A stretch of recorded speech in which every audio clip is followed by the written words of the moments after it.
In this question, you have to choose the option that includes all the requirements for the dark reaction of photosynthesis to occur.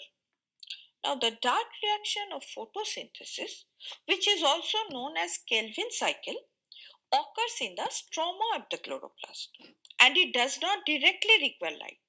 Instead, it relies on the products of the light dependent reactions. So, A, light is not needed for the dark reaction to occur. B, chlorophyll.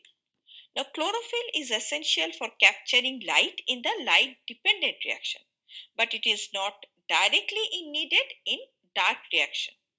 C, carbon dioxide. Now, this is needed because this is the carbon source used in the Kelvin cycle for the synthesis of glucose. D, ATP. It is also needed because it provides the energy required to drive the reactions of the Kelvin cycle. And E, NADPH. It is also needed because it provides the reducing power which is needed for the reduction of 3-phosphoglycerate to glyceraldehyde 3-phosphate. Hence, the correct answer is option A.